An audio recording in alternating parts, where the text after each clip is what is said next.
Now we have the recall session for pathology. Hope all our students have done really good. And basically, this paper was a standard paper, a mix of repeats and questions from the repeat topics. It was not a very tough paper.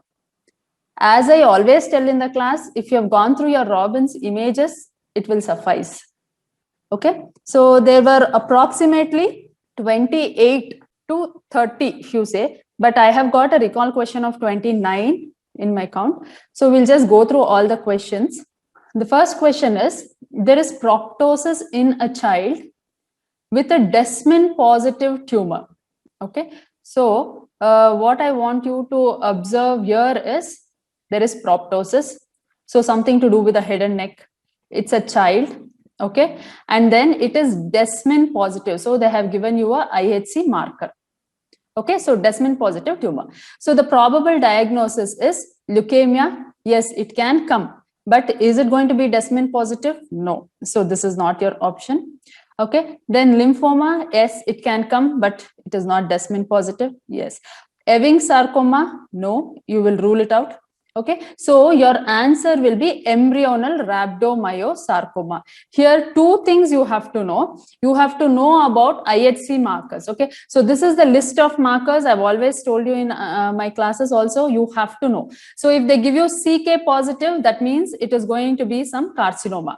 Okay, and then if they give you Vimentin and Desmin, it is of mesenchymal origin. These both are intermediate filaments. These both are intermediate filaments of mesenchymal tissue. If it is Vimentin positive, it is one of the sarcomas.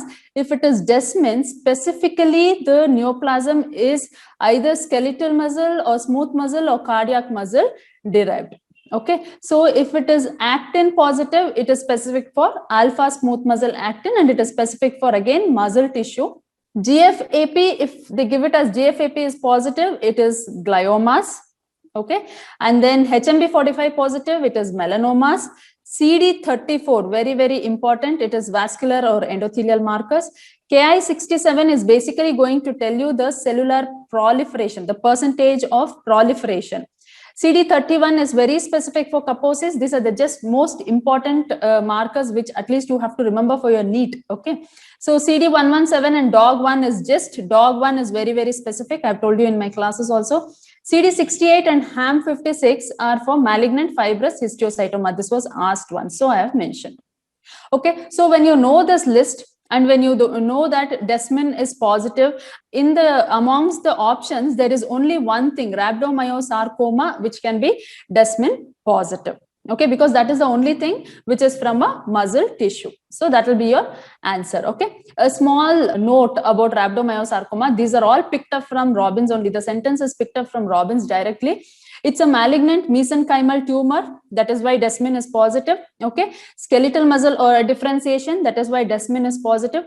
Pediatric forms. So pediatric forms are common. So they are known. So that is why in the history they have given it as a child. Often arises in the sinuses and head and neck region. That is why they have given it in the history as a child and proptosis. So if you have read these sentences in Robbins, it is, I mean, you can easily mark the answer.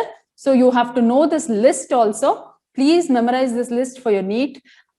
Okay. And in case they ask you an image-based question, this is image from Robbins.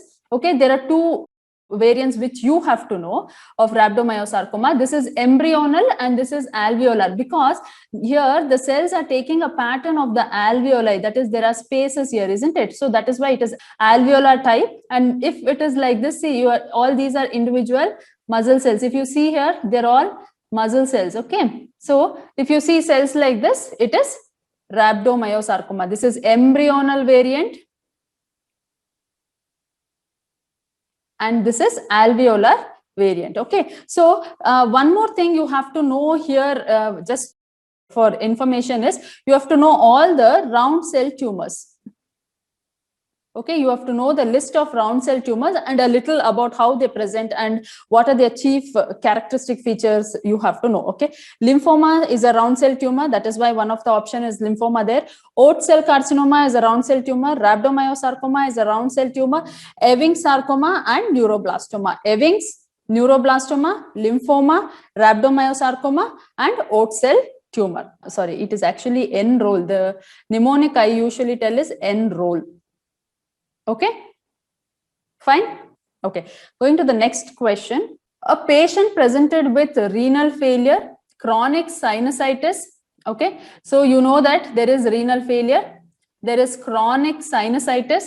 Okay, upper respiratory tract, ulcerative lesions in the nasopharynx, again it is the upper respiratory tract, nodular cavitatory lesions in the lungs. So there is cavitatory lesions in the lungs. So three things they have mentioned. Okay, so something with this triad you have to think of. What is the most important investigation? They assume that you have already made the diagnosis with this triad. So what is the most important investigation? So what is the diagnosis? It is Wegener's granulomatosis, which it was previously called Wegener's granulomatosis. Now it is called granulomatosis with polyangiitis. I have always told you in our classes that vasculitis is very, very important. At least one question from vasculitis is there, and this is a common repeat. Okay, so for Wegener's granulomatosis, ANCA is very specific, isn't it? See, culture for fungus, yes, because of sinusitis and cavitatory lesions in the lungs, you can think of it. But renal failure is against it. Okay, MDR for TB, yes, but how will you explain this ulcerative lesions in nasopharynx? So you don't need to do it. SCC lung, again, renal failure, chronic sinusitis, it is unlikely. So this triad is correctly fitting into Wegener's granulomatosis. So the correct answer will be ANCA for vasculitis. So you will mark it as B. Okay, so these lines are picked up from Robbins, just like that. I have not even typed anything. I've just copy pasted. Okay, see, granulomatosis with polyangiitis is its name now. Before it was called Wegener's granulomatosis. The triad of acute necrotizing granulomas of either upper or lower respiratory tract or both. Here there is both. Okay, focal necrotizing or granulomatous vasculitis most commonly affecting the lungs and upper airways. Okay, cavitatory lesions are formed. Okay, and then there is renal involvement in the form of crescentic glomerulonephritis. This itself separately is a question. So how will the renal involvement be in Wegener's granulomatosis? So the triad is satisfied. So the answer is Wegener's granulomatosis. So when a chief complains, okay, to know the presentation, the patient might complain of fever, weight loss, otitis media, nasal septal perforation. Old question, once it was asked, nasal septal perforation is a presentation. Strawberry gums, you have to remember. Uveitis and conjunctivitis are ocular manifestations. Okay, so the answer for that question is ANCA for vasculitis. The diagnosis is Wegener's granulomatosis or granulomatosis with polyangiitis. So for the next exam, say if they ask you the image-based question, you have to know that, see this, observe this lung. This is a cavitatory lesion in a case of Wegener's granulomatosis.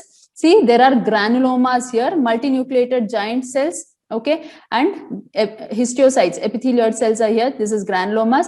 And leukocytoclastic vasculitis, the inflammation of the vessel surrounded by neutrophils. Okay, there is nuclear dusting. The neutrophils are broken down. Okay, so all the three, you saw this leukocytoclastic vasculitis in this image. Okay, granulomas in this image, and cavitatory lesions in the lung. So for the next exam, image-based question, if they ask you, you should be able to pick it up. Okay, the image is from Robbins. So, and one more thing I want to mention here is ANCA.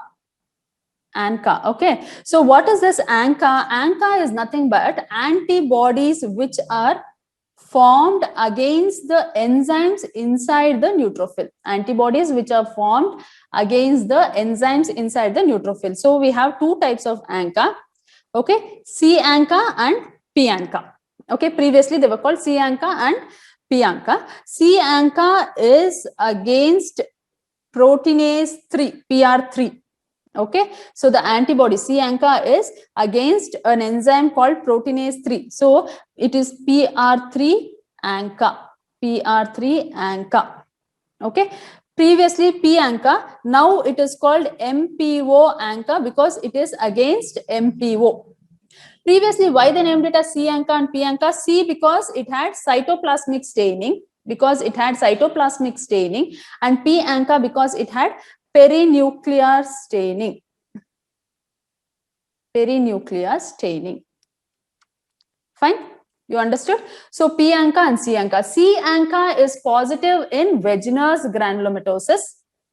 Okay, and P. anca is positive in microscopic polyangiitis. Okay, Church-Strauss syndrome. Okay, Goodpasture syndrome, ulcerative colitis, and the list is little long. I want you to remember microscopic polyangiitis and Church-Strauss syndrome in case of P. anca. C. anca, it is only vaginous granulomatosis.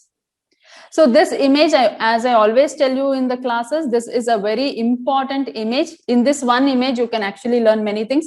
So you have to know which are the vasculitis which affects the large vessel, that is Takayasu's arteritis or Jain cell arteritis. It's a granulomatous disease. Then medium vessel vasculitis, it is, if it is immune complex mediated, the diagnosis will be polyarteritis nodosa. If it is anti-endothelial cell antibodies, it is Kawasaki disease. Only two entities in medium vessel vasculitis. When it comes to small vessel vasculitis, there are many. So amongst those, if it is immune complex mediated, you have to think of disorders like SLE. Okay, if it is IgA mediated, it is Henoch-Schönlein purpura. Cryoglobulin, if it is cryoglobulin mediated, it is cryoglobulin vasculitis, and others include Goodpasture's disease and others. But if there is paucity of immune complex, that means which is mediated through, which is ANCA positive, you have to think of these three entities: microscopic polyangiitis, vaginous granulomatosis, and Church-Strauss syndrome. Amongst this, the beauty is here. In microscopic polyangiitis, it is vasculitis without asthma and there are no granulomas. In vaginous granulomatosis, there is no asthma, but there is granulomas. Okay, there is granulomatous lesion. In Church-Strauss syndrome, there is asthma and granulomas. Along with that, there is eosinophilia. So it is very easy. You have to remember this image. And once you remember this image, when you're revising, you can just add on few points regarding the presentation, and that will do your job in vasculitis. So the third question was not a feature of PNH. Okay, so thrombosis, aplastic anemia, leukemia, hemolysis. Again, this is based on the triad of PNH. So obviously, in the triad, there is no leukemia. PNH may lead to the further consequences or complications. Leukemia is there and MDS is there. Okay, acute leukemias and MDS is there, but it is not a feature. Leukemia is not a feature of PNH. PNH has a triad of, I'll tell you now. What is PNH basically? Paroxysmal nocturnal hemoglobinuria. This is picked up directly from Robbins. See, this is the only acquired intrinsic defect. This is the only acquired intrinsic defect. It is mutation in the PIGA gene. Okay, this PIGA gene is essential for synthesis of GPI anchors. What is the function of GPI anchors? GPI anchors, it has a large number of functions. Amongst that, what we are concerned in PNH is it also, these glycophosphatidyl inositol anchors also anchor these three factors, okay, which are important to prevent the lysis of cells from complements, okay, to prevent complement mediated lysis of cells. So if the RBC or granulocyte or platelet is deficient in this GPI anchors, they are easily lysed by complements. What are the three proteins which are attached to the GPI anchors? Okay, the three proteins are DAF, decay accelerating factor, membrane inhibitor of reactive lysis, MIRIL, okay, CD59, this is the most important, okay, and C8 binding protein. Okay, CD55 and CD59 are very, very important. Amongst that, CD59 MIRIL is very, very important. So in the absence of GPI anchors, these three proteins are not attached to the cell surface. So when they're not attached to the cell surface, these three proteins will degrade the complements and prevent cell lysis. So when these three proteins are not attached to the cell surface through GPI anchors, what happens is RBCs, platelets, and granulocytes, which are deficient of these, will undergo lysis or become sensitive to complement mediated lysis. Okay, so that is the basic pathology of PNH. See, keeping this question in mind for your future exam, you have to know this is flow cytometry chart. Okay, so usually the x-axis we have CD59, on the y-axis we have CD55. So if the cells are lying here, Okay, if the cells are lying here in this quadrant, that means they are positive for both CD55 and CD59. Normal cells in all of us should be positive for both CD59 and CD55. Okay, but in PNH, if you observe, this chart is from a patient with PNH. If you observe this group of cells, red cells, which are deficient, this quadrant means both are negative, okay, which is deficient in CD55 and CD59 are there. This group of cells, this clone of cells are going to be prone to PNH. Okay, fine. This is normal patient. All the cells are positive for both the markers, CD markers. But here there is a subset of clone. There is a subset of clone of cells which are negative for both. Okay, they are going to be affected by the complements leading to PNH manifestation. So the triad as given in Robbins itself, it is hemolysis, pancytopenia, and thrombosis. That was given in your question, isn't it? Hemolysis, pancytopenia, aplastic anemia, thrombosis. Fine. Just for your future exams, eculizumab is the recent treatment, okay, that prevents the conversion of complement factor 5, okay, to complement factor 5A, a part of that factor which is actually going to be active. Okay, so this inhibitor will reduce hemolysis by preventing complement conversion, okay, and hence because it is reducing hemolysis, in those patients the requirement of transfusion is reduced, and it will lower the risk of thrombosis by 90%. That is very, very important. It will lower the risk of thrombosis by 90%, which is going to be very, very important. All these points are given in Robbins, nothing new. Okay, you have to remember it is intravascular hemolysis. Okay, other than flow cytometry is gold standard. Okay, other than that, the simple test which can be used is HAMS, acidified serum test, and sucrose lysis test. Okay, PNH will lead to AML, acute leukemias, and MDS, but that is not there in the triad. So your answer will be leukemia, all except, no, the question was, so your answer will be leukemia. So the next question was flow cytometry is represented by, see, this is the flow cytometry. Okay, it is represented by bar chart and dots. See, of course, you all know that dots are there. That is why they have not dots. So dots are there in all the options. So apart from this, flow cytometry can also be represented in the form of histograms. Okay, so this histogram will tell you the amount of cells which are positive for CD55, say example in PNH, because just now you saw that flow cytometry chart, scatter plot, I'm telling you that. So it is histogram and dots. It's neither line and dots, definitely not pie chart and bar chart. I don't think you would have got that doubt.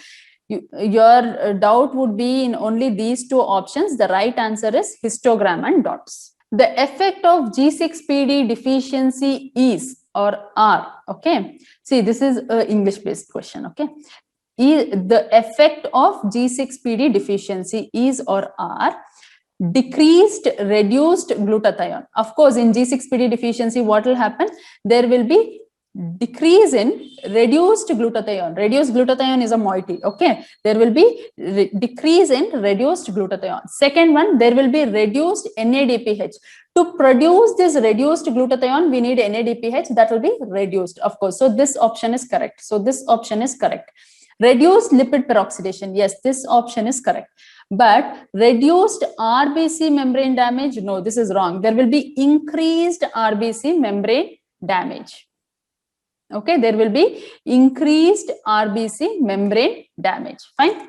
So if you observe this, see, G6PD is the enzyme. This is basically a disorder in HMP pathway. Okay, so G6PD is the enzyme which is going to convert glucose 6-phosphate to 6-phosphogluconate. But what is important for us is in this process, NADP is converted to NADPH. This NADPH is important for us to keep or maintain the reduced glutathione levels. Okay, to maintain because it's going to convert oxidized glutathione to reduced glutathione. This reduced glutathione, okay, this reduced glutathione is a substrate for this glutathione peroxidase to keep the reactive oxygen species in control so that the RBC membrane is not damaged, the RBC membrane is not affected. So this, I think it is very easy and you know this. So one peripheral smear, the image-based question they can ask in future is, these are bite cells. One more thing you have to know in G6PD deficiency is, see, this is going to be episodic. If the patient is deficient in G6PD, if there is partial deficiency also, only when there is a stress like, say, for example, when they have, in case of food, fava beans, okay, in case of infections, okay, because WBCs will produce lots of free radicals, okay. So in case of infections, in case of drugs, okay, especially anti-malarials and sulfonamides, when this stress is given, okay, when this stress is there, in the presence of this stress, okay, what will happen is there will be oxidative damage of the RBC membrane in people who are deficient with G6PD. Okay, in people who are deficient with G6PD. So whenever there is membrane damage of RBCs, whenever there is membrane damage of RBCs, two things you all can expect. Okay, there will be intravascular hemolysis, so hemoglobinuria will be there, episodic. Okay, there will be intravascular hemolysis. Why I'm stressing on episodic is because till only young cells remain, no, this hemolysis will go on. But once there are only young cells, they will contain high levels of G6PD. The young RBCs will contain high levels of G6PD. So they are not susceptible to damage. So that is why this hemolysis is episodic. Okay. So whenever there is membrane damage, there will be intravascular hemolysis. Okay, and because of this oxidative damage, the hemoglobin which is present inside the RBC, that will get oxidized to form Heinz bodies, which can be seen by supravital staining. That's again a question. Okay, so this Heinz bodies will again cause membrane damage. That will be this Heinz bodies itself can cause membrane damage and lead to intravascular hemolysis, or this can be bitten off in the spleen, pitting, okay, to produce bite cells, and that is extravascular hemolysis. Okay, that is extravascular hemolysis. But extravascular hemolysis, the amount is very less, so you don't see the extravascular hemolysis features like cholelithiasis, okay, splenomegaly, that you don't see much. Fine. One important clue in this disorder is reticulocytosis will be there. Reticulocytosis will be there. Fine. So this is the image. See, this is a bite cell. Okay, and this is supravital staining demonstrating Heinz bodies, denatured hemoglobin. Fine. The image is from Robbins. Origin of CLL or SLL cell is naive B cells in the interfollicular region, naive B cells in the germinal center. Few of the students told it's only naive B cells. Few of the students told of germinal center was also given. I'm not sure, but naive B cells of germinal center, this doesn't make sense. So it must be mostly naive B cells. Okay, so naive B cells in interfollicular region. Yes, that is the cell of origin for CLL or SLL. Mature B cells and mature T cells, I'm very sure you would have deleted these options. Okay, so naive B cells in interfollicular region is the answer. See, in Robbins, this image, every time I take class in this topic, I always spend nearly 5 to 10 minutes in this image. It's very important image. See, this is naive B cells, okay, SLL and CLL origin. And the rest again, you can read it up, fine. Naive B cells, SLL, CLL origin. And there is another list in Robbins. This is a image from Robbins itself. So see here, they tell you all the WBC neoplasms, okay, leukemias, lymphomas, okay, and the cell of origin. Okay, the entire list is there. If in the future exams, if they ask you hairy cell leukemia, the cell of origin will be memory B cell. This is always taught in the class. Hairy cell leukemia, memory B cell. Mantle cell lymphoma, it is again naive B cell. Okay, multiple myeloma, post-germinal center, bone marrow, homing plasma cell. So the list is 1 and 2. See here, again, small lymphocytic lymphoma or chronic lymphocytic leukemia, it is naive B cell. The answer is here. So which of the following is used in the treatment of sideroblastic anemia? Vitamin B6, vitamin B1, vitamin C and iron. So sideroblastic anemia, definitely it's not iron, because it is sideroblastic anemia is a case of iron overload.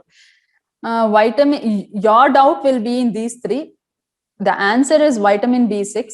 I'll tell you how this you would have read it in biochemistry and in hematology also. But anyways, what is sideroblastic anemia? Sideroblastic anemia is nothing but anemia where you will find ring sideroblast, isn't it? Yes. So what is the dye which will demonstrate is very important again, Prussian blue. So ring sideroblast means you will find pinpoint iron granules in the cytoplasm, preferably in the perinuclear region in the form of semicircle. This is the way simply it is in a simple way this is taught to all the UGs, isn't it? So these are siderotic granules in the RBCs. So if there is anemia along with this feature, you call it as sideroblastic anemia. Again, the sideroblastic anemia can be hereditary or acquired. This is very important.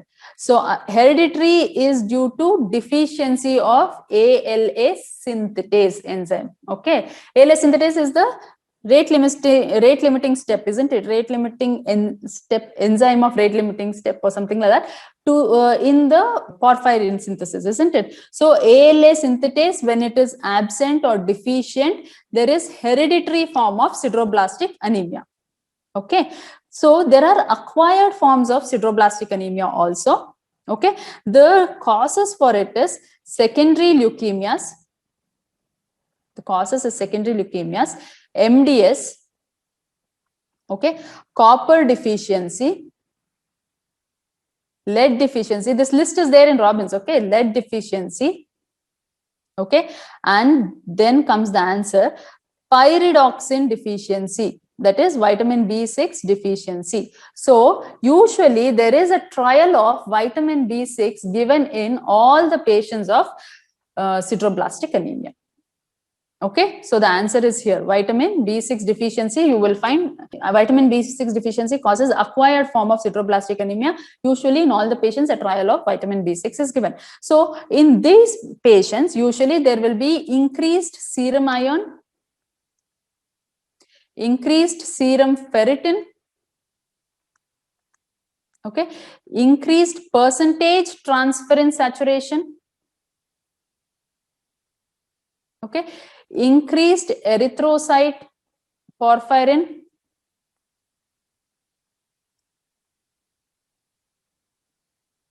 but total ion binding capacity will be reduced. Okay, on peripheral smear, it is microcytic hypochromic anemia picture. Okay, so this is the answer. Vitamin B6 will be your answer. Okay. Tissue factor release. There was an image given for this, I suppose. So I'll show you. That is picked up from Robbins. I'll show you how. And that image was always taught in your class. Tissue factor released from endothelial injury combines with factor VIII tissue factor. So they are speaking about tissue factor. They want you to mark the factor which will combine with tissue factor, okay, in the pathway. So factor VIII, von Willebrand factor, factor VII, factor 12. The answer is factor 7, because when there is endothelial injury, tissue factor is released and factor 7 is attached, isn't it? So this was the image I think they had given you. This was the image which was given, and it is there in Robbins.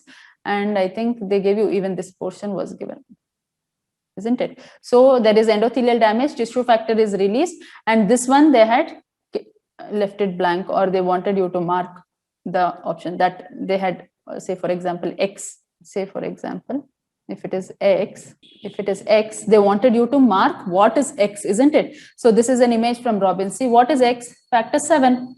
Okay, the answer is very evident, factor 7. Tissue factor is attached to factor 7. Fine. That is why I kept telling you revise Robbins images.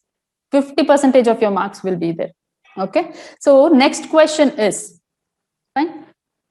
Next question is 60-year male with low back ache. 60 years male, low back ache. Okay. There is constipation, thoracic vertebrae damage. So something to do with calcium levels. Vertebrae damage is there, fracture is there. Okay, fracture is there, and constipation again is a sign of hypercalcemia. Lytic lesions in the bone. They have given you a classic clinical case. Okay, hemoglobin is reduced, calcium is increased. Okay, 13, and urine protein is increased, BJ protein. Okay, and then creatinine levels are increased, renal damage due to amyloidosis. Okay, what is the cause of renal failure? Of course, the answer will be multiple myeloma. Very easy it is.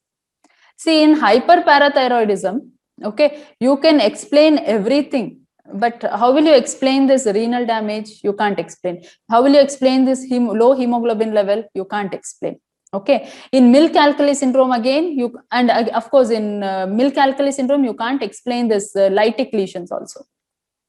Okay, in METs, lytic lesions you can explain, but HB and creat, renal failure, constipation, all those things you can't explain. So only diagnosis which can accommodate all these signs and symptoms is multiple myeloma.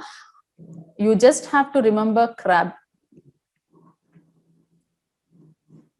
Hypercalcemia, renal failure, anemia, and bone lytic lesions. This sentence is picked from Robbins. So lytic bone lesions, hypercalcemia, renal failure, and acquired immune abnormalities. It is plasma cell neoplasm. See, the image you have to remember, this is an image from a patient of multiple myeloma showing lytic bone lesions. Okay, showing lytic bone lesions. Fine. Then next, if they ask you this in electrophoresis, this is the M spike. Okay, M spike. The most common is kappa light chain. This is of a normal patient. This is patient with multiple myeloma. This is Mott cell. This I've always shown in my classes. Fine. So what you have to remember here is, you have for your next exams, you have to know all the plasma cell dyscrasia, how to differentiate each of them: multiple myeloma, Waldenstrom's macroglobinuria, heavy chain disease, okay, and then monoclonal gammopathy of undetermined significance. So all these things you have to know. Okay, and then multiple myeloma is a monoclonal plasma cell disorder that you have to remember. Okay, infection is the most common cause of death. Infection is the most common cause of death. Okay, most common site of fracture is vertebral column. These are all just the questions which they can ask in future. Okay, most common site of fracture is vertebral column. Infection is the most common cause of death. Yeah, and one more question is, which is the most important prognostic marker? It is serum beta 2 microglobulin. Serum beta 2 microglobulin. Okay, definitive diagnosis, of course, is on bone marrow biopsy. Definitive diagnosis is bone marrow biopsy, and now IHC, everything is come. Fine. So that image what I showed you is plasma cells. You see, you can see three types of plasma cells: flame cells, Mott cells. Okay, this is Mott cell. Mott cell is nothing but, flame cell is they'll have fiery red cytoplasm. Plasma cells with fiery red cytoplasm. Mott cell is this grape-like vesicles. They all contain light chains. Okay. So they have again two types of bodies: Russell body and Dutcher. Russell is cytoplasmic, Dutcher is nuclear. Again, they were all old questions. All these are old questions. Fine. Irradiation of red blood cells prior to transfusion prevents. Okay, very easy.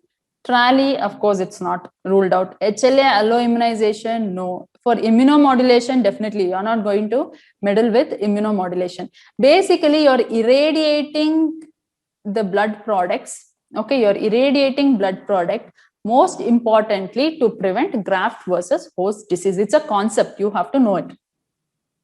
Okay, what type of irradiation? It is gamma irradiation. Okay, it is gamma irradiation. Okay, definitely you have to irradiate the blood products, especially when you're transfusing an infant who is less than 4 months, when you're transfusing patients who are with hematological malignancy, or on bone marrow transplantation, or on cytotoxic drugs. Fine. So alloimmunization, you're not trying to prevent this by irradiation. You will prevent alloimmunization by preventing donors who are multiparous or who have received transfusion multiple times. Okay, TRALI, of course, is again an important MCQ question. So there are 2 points I want you to remember. Within 6 hours, it will manifest.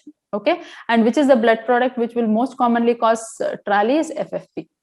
Okay, it is non-cardiogenic pulmonary edema. Okay, so here the answer is graft versus host disease. There is nothing much to discuss. It is a direct question.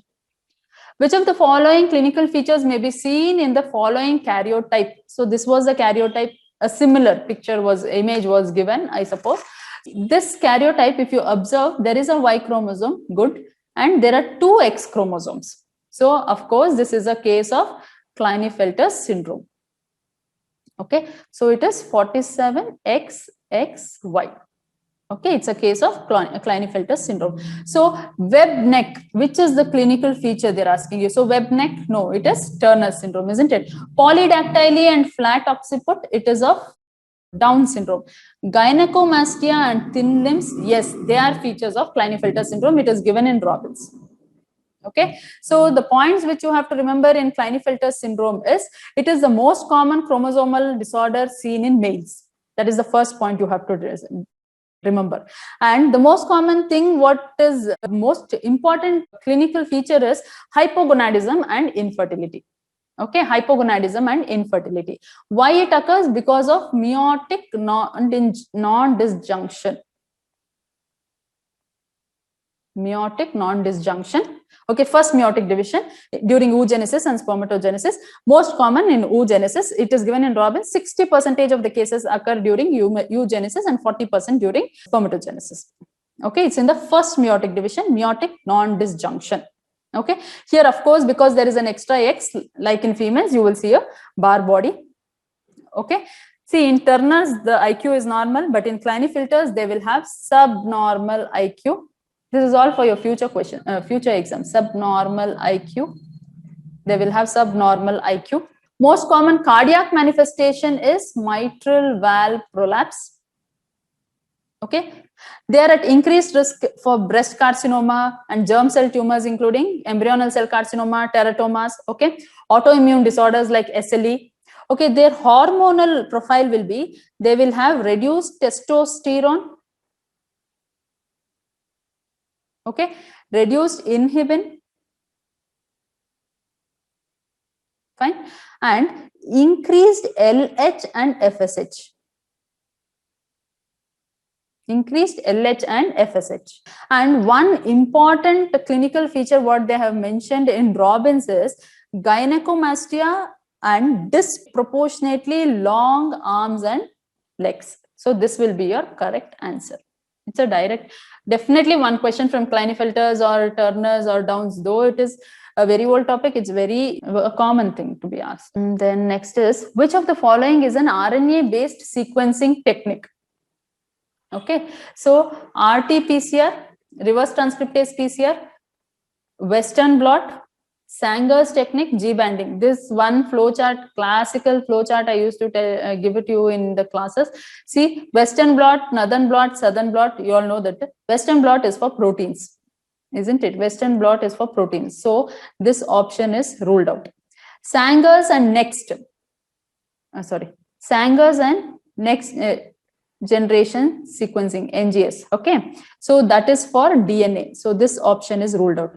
G banding is for chromosomes. So this option is ruled out. Reverse transcriptase PCR is the right answer. Reverse transcriptase here in PCR, what we are doing is, if it is DNA which we are going to take and if we are going to expand it, so the enzyme reverse transcriptase will convert RNA to complementary DNA. So it is RNA based technique.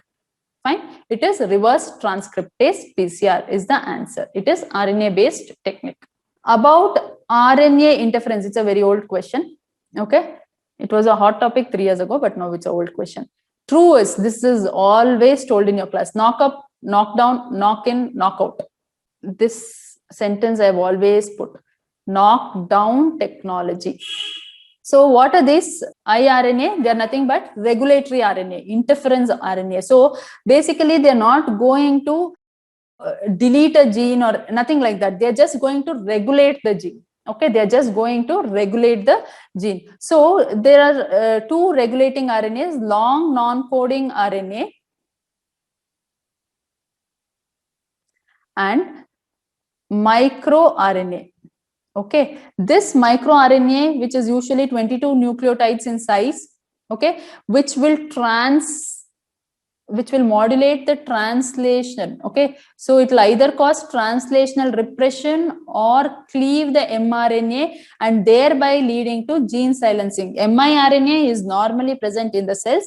The main function, gene regulation, how it will do? Either by translational repression or by cleaving the mRNA which was going to translate. So it will cause gene silencing. So this miRNA, okay, this miRNA, when it is synthetically synthesized outside the body, okay, when it is synthetically synthesized outside the body, it is called small interfering RNAs.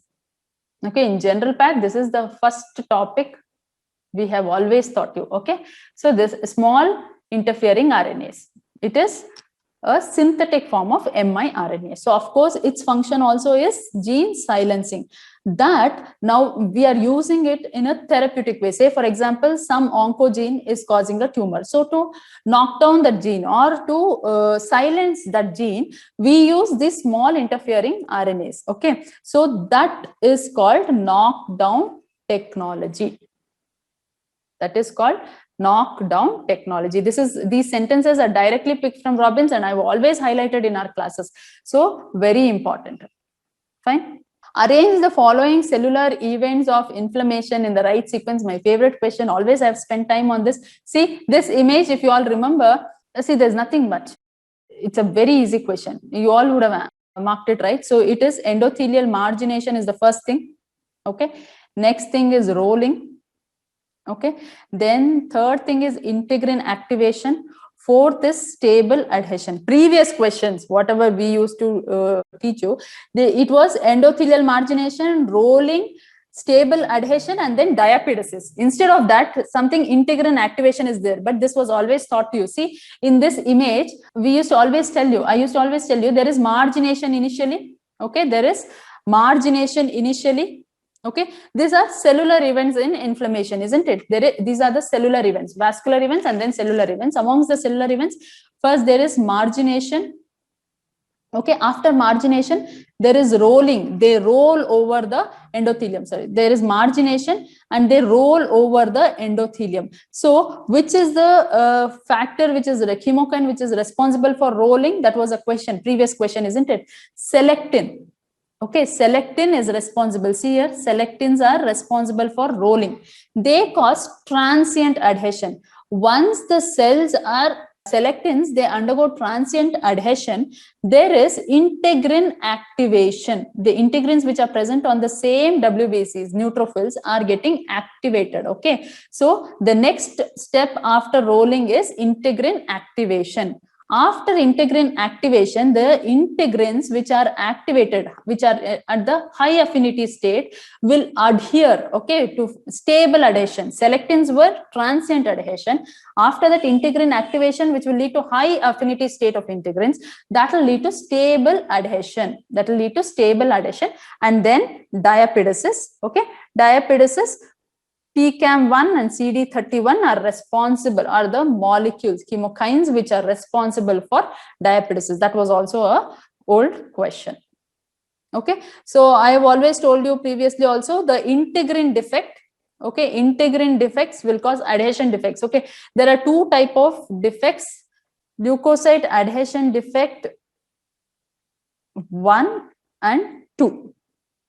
Both are autosomal recessive. Future exam. Okay, NEET. I'm speaking for the students who are going to take NEET. Okay, so leukocyte adhesion defect 1 and 2. So type 1, okay, both are autosomal recessive. Type 1 is basically due to integrin defect. Okay, defect in integrin. Type 2, leukocyte adhesion defect type 2 is due to selectin deficiency. Okay, so integrin defect, so two things will be the complaints: recurrent infection and delayed separation of umbilical cord. That will be there in the history. Delayed separation of umbilical cord. Okay, LAD type 2, it is again recurrent infection, Bombay blood grouping and mental retardation. Okay, Bombay blood grouping and mental retardation along with recurrent infections.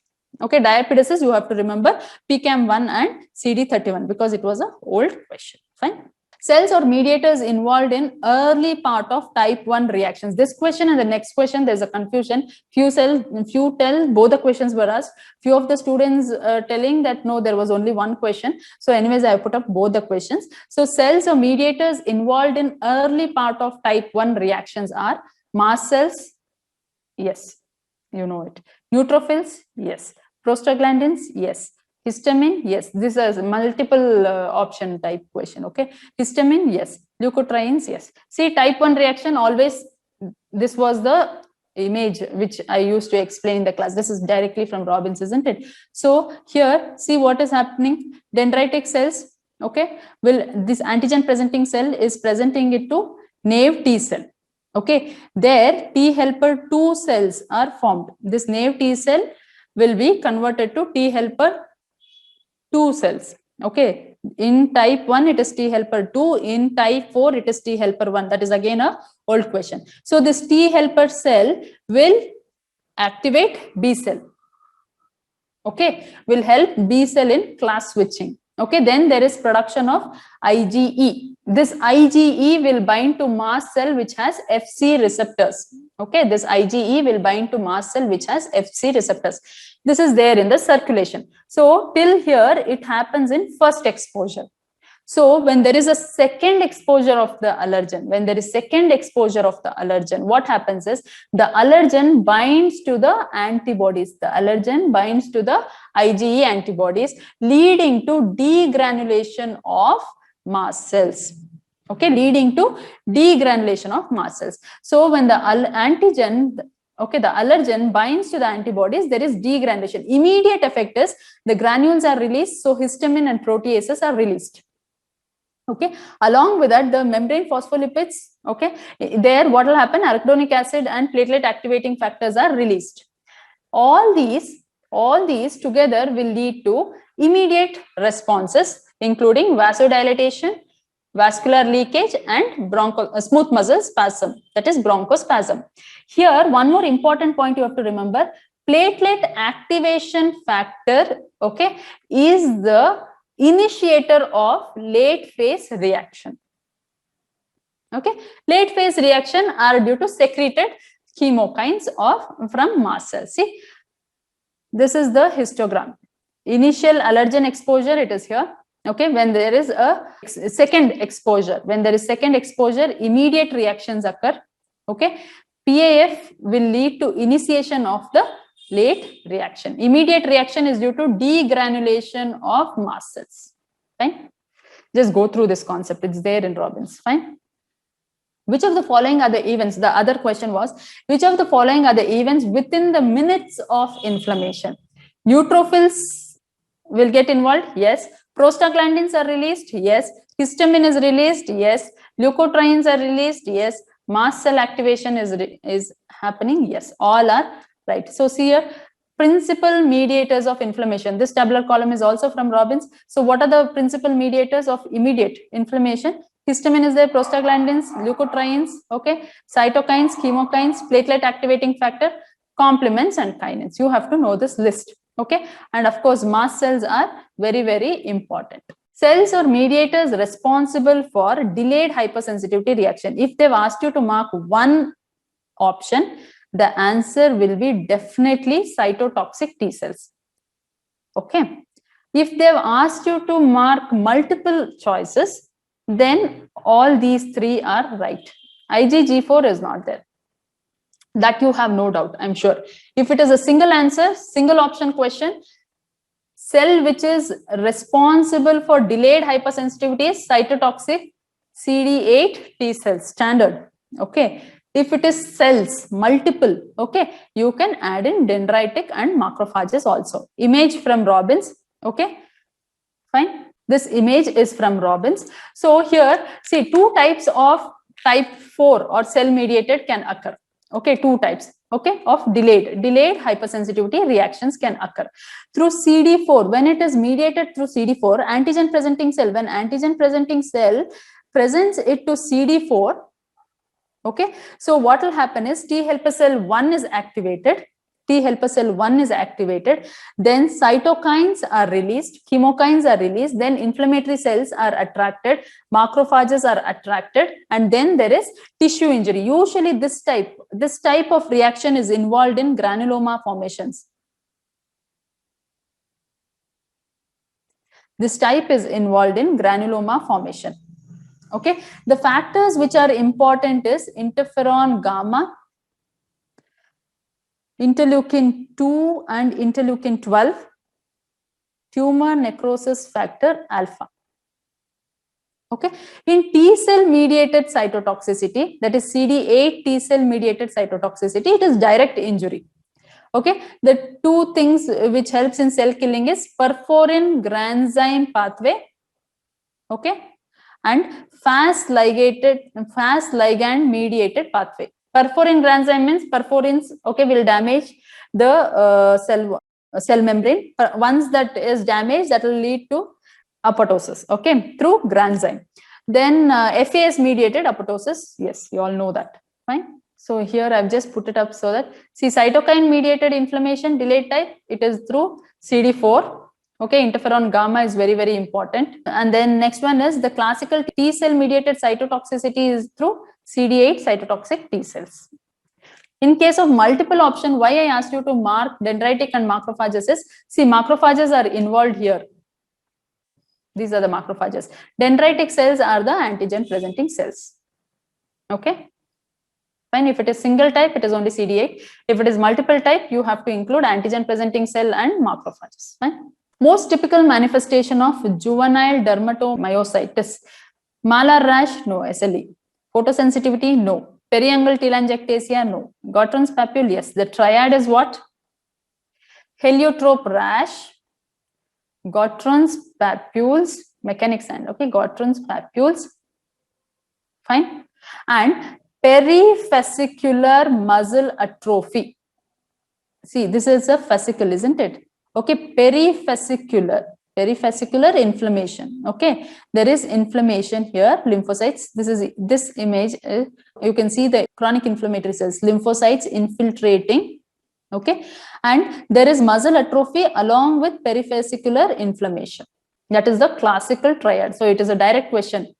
Gottron's papule, heliotrope rash, and in histopath, what will you see? It is perifascicular muscle atrophy. Along with this, because they've asked in this question for the next exam, you have to know about polymyositis, dermatomyositis, and inclusion body myositis. The next question was electron microscopic picture of an alveolus with capillary. They had given this picture. This is not the exact picture, but something similar to this was given.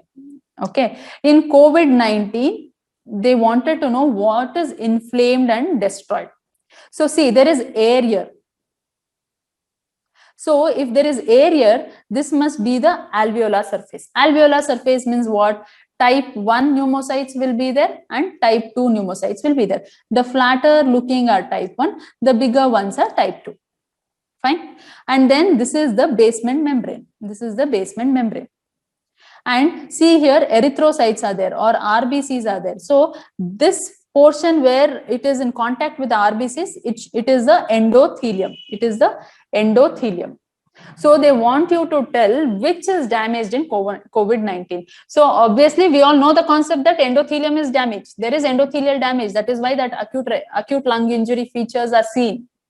Okay, and thrombosis, all those things are seen because of endothelial damage. But now they just wanted to see if you can identify which is the endothelium.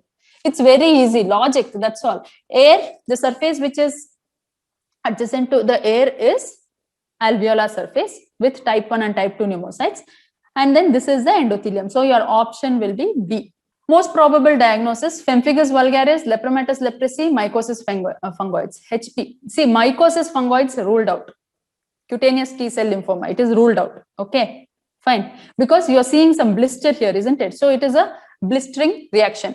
Lepromatous leprosy is ruled out. Why? Because there are no granulomas. Fine. Okay. Usually in lepromatous leprosy, there will not be granulomas, Gren's zone and all that will be seen, but blister will not be there in lepromatous leprosy. Fine. So what is your answer? It is pemphigus vulgaris. See, in pemphigus vulgaris, they classically describe tombstone appearance. This is what is tombstone appearance. See, the bullous disorders, it can either be subcorneal bullae or the bullae in the superficial layers of the epidermis, or it can be suprabasal bullae. That means only the basals, just above the basal cells. Okay, the bullae can be. This is what is happening in pemphigus vulgaris. Okay, that is when you see this tombstone appearance. If you can appreciate here, see, only the basal layer is here. Okay, and tombstone appearance. Okay, fine. And this is subepidermal. Entire epidermis is above, so subepidermal bullae. This is seen in bullous pemphigoid. Okay, so pemphigus vulgaris, it is suprabasal. Okay, pemphigus foliaceus, it is a little more superficial than pemphigus vulgaris. So subcorneal or intraepidermal it is. It is not suprabasal. It is somewhere in the epidermis. So subcorneal or intraepidermal. But bullous pemphigoids, it is subepidermal in the dermoepidermal junction. This is the dermis. This is the epidermis. It's in this junction. Why? Because the pathogenesis is very beautiful. If you see, before that, this is image from Robbins. This is a case of pemphigus vulgaris. See here, tombstone appearance. How you see, only the basal layer is remaining. Okay, so individual cells will appear like this. So tombstone appearance. Okay, fine. DIF is very important. Okay, direct immunofluorescence.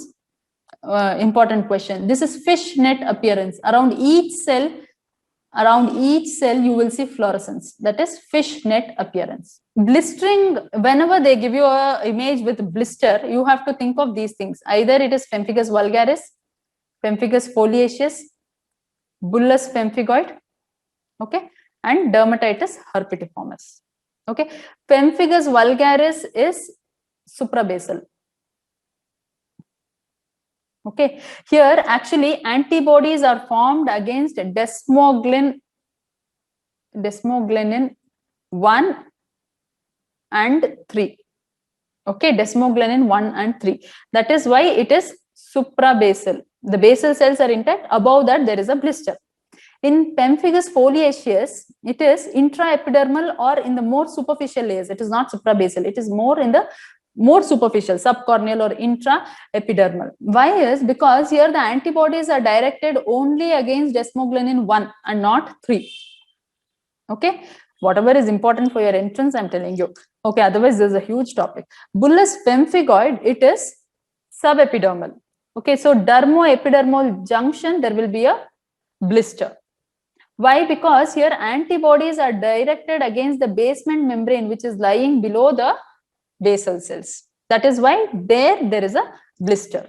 Dermatitis herpetiformis is classical. It is IgA, so that you can diagnose easily. Okay, that will not be there in the DDs only. So don't worry about it. Okay, fine. This is the fishnet pattern. The next question was 20-year athlete. Okay, he collapsed and died sudden. Okay, diagnosed as sudden cardiac death. Okay, autopsy showed following finding. So see this, if you see, this is very much increased, isn't it? The valves are normal. Okay, so the answer is hypertrophy of heart. This image is there in Robbins and I have showed it to you in all the pathology classes. Okay.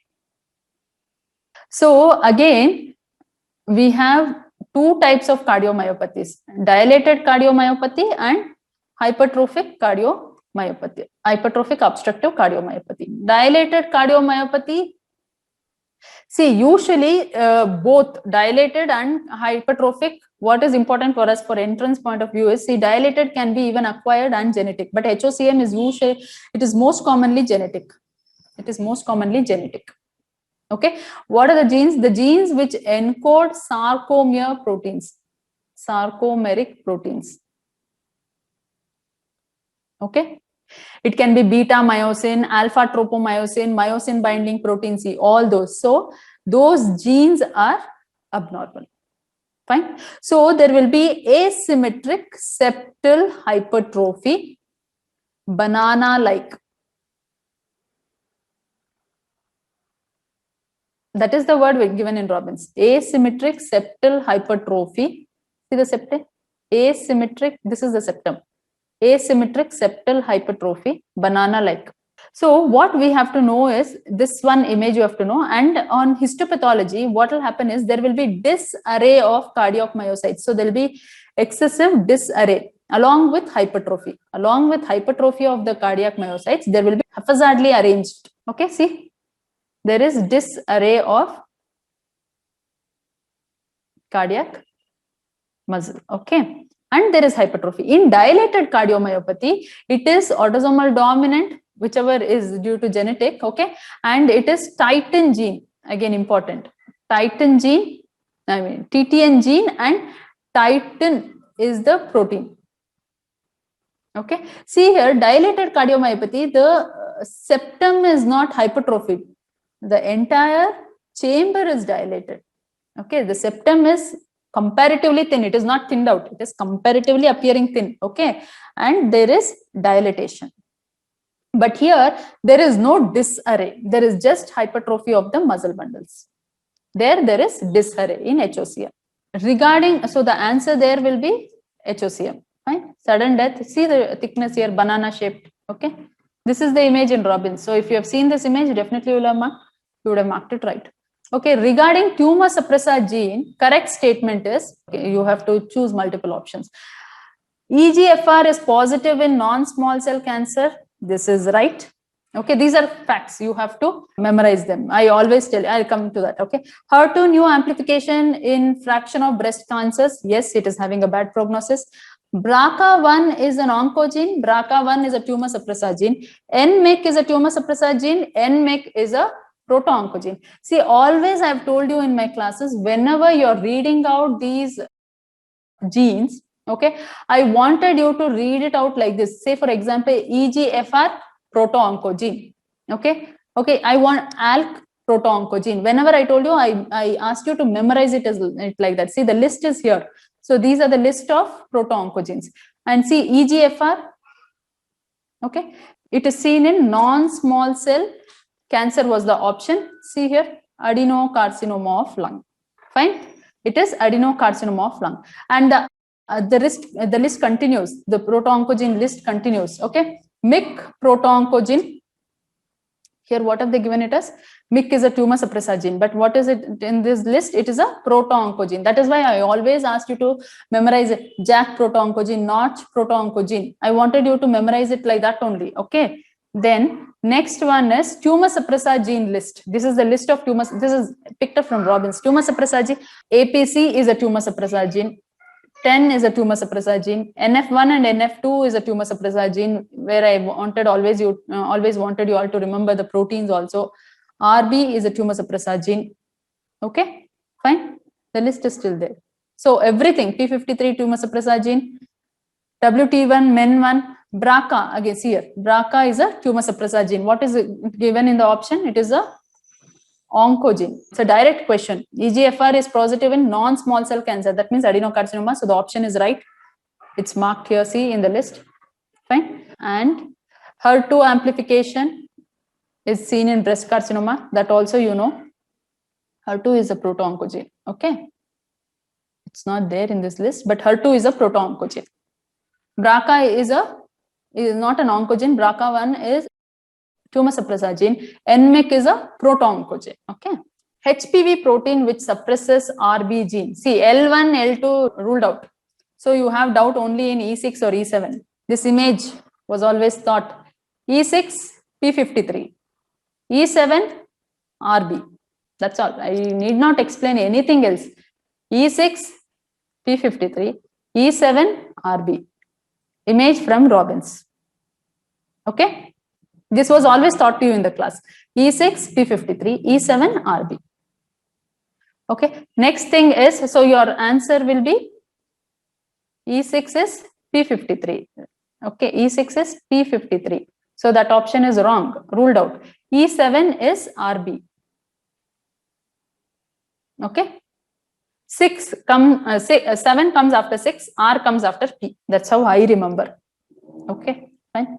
Patient presented with sensory neural hearing loss, tinnitus, biopsy showed following. It's a classical case. Yeah, come on, you would have done it. So it is schwannoma. What are schwannomas? These are sentences picked directly, copy paste from Robbins. Okay, benign tumors. Okay, Schwann cell differentiation. They often arise directly from peripheral nerves. Cranial nerves can also be involved. Okay, when schwannomas are usually associated with inactivating mutations of NF2 gene. Why inactivating? Because NF is a tumor suppressor gene. Okay, inactivating mutations into, see, all these red, whatever I have highlighted in red are questions, previous questions. So inactivating mutations in NF2 gene. NF2 gene is a tumor suppressor gene which is there on chromosome number 22. So loss of expression of NF2. So there is deficient Merlin. Okay, so that is a constant finding in all schwannomas. In schwannomas, the histopathology. Okay, in schwannomas, histopathology, when you see, they are spindle cell, benign, see the same image. Okay, it's from Robbins, the benign spindle cell. Okay, and then they will have cellular areas. See this, if you see, they are very cellular, and they will have acellular areas, paucicellular areas. These cellular areas are called Antony A. These paucicellular areas are called Antony B. Okay, and in these cellular areas, when the nuclei are arranged in a palisading manner, they are called Verroque bodies. What the case they have given here is acoustic neuroma. The case is acoustic neuroma. The case is acoustic neuroma. Okay. So what will be the presentation? Unilateral tinnitus, unilateral hearing loss, and dizziness. It's a schwannoma. Okay. The next question was 17-year child. 17-year, it's a child. Intussusception, very important. Okay. A polyp, this arborizing tree pattern. Okay. So what is the polyp? You all would have marked it right. Hamartomatous polyp. It is nothing. It is a PJ polyp, isn't it? It's a PJ polyp. PJ is the type of hamartomatous polyp. So PJ syndrome is autosomal dominant, okay, where you will see multiple hamartomatous polyp. The median age is 11 years, so it's in the childhood itself. This PJ polyp is a hamartomatous type of polyp. This is a direct, these sentences are just copy paste from Robbins. Okay, then PJ polyps can initiate intussusception. This sentence is given in Robbins. You can check out. Okay, PJ polyps can initiate intussusception. So intussusception, polyp, most characteristic is they have given you the histology. This is a picture. This tree is a picture of polyp, PJ polyp only. What is this is MTS stain. What is characteristic is the muscle bundles. The arborizing pattern of muscle bundles. These red things are muscle bundles, smooth muscle bundles. Okay, these red things are smooth muscle bundles. Okay, polyps can be neoplastic, non-neoplastic. Non-neoplastic and neoplastic. In neoplastic, we have tubular, villous, tubulovillous. Okay, tubular, villous. Tubular means the arrangement is going to be like this. Okay, arrangement of glands are going to be like this. Okay, in the polyp. Villous means in the form of villi. Okay, tubulovillous means a mixture of tubular and villous. Okay, this is the most malignant. Maximum malignant potential is villous. Again, that was a question. When coming to non-neoplastic, we have inflammatory polyp, we have hyperplastic polyp, and we have hamartomatous polyp. In this hamartomatous, we have juvenile polyp and Peutz-Jeghers polyp. Juvenile polyp is most common in rectum. Peutz-Jeghers is most common in jejunum. When in case of Peutz-Jeghers syndrome, they will have a pigmentation, freckle-like pigmentation in the buccal mucosa, over the lips, all those things. Okay, that's classic of Peutz-Jeghers syndrome. Arborizing muscle bundles, Peutz-Jeghers polyp. Classical. These are all very simple and basic questions. These are fixatives used in pap smear. Direct question. 95% ethanol is the answer. Formalin we use in histopathology. Okay, fine. Then air drying is a method, but there it is not fixative. There we don't use fixative. That is the thing. Two methods we make smears. In pap smear, we don't. In cytology, we use either fixed with 95% alcohol or air dried. In pap smear, it is always fixed with ethanol. See here. So wet fixed, the stains which we use for your next future exams, Papanicolaou and HND. If the smears, cytology smears either can be fixed in ethanol or air dried. If they are wet fixed, only two stains you can do, Papanicolaou and HND. Okay. If it is air dried, you can do Ramnowski staining, including Wright's, Giemsa, MGG, and Wright Giemsa stain. Arrange the steps in making a pap smear.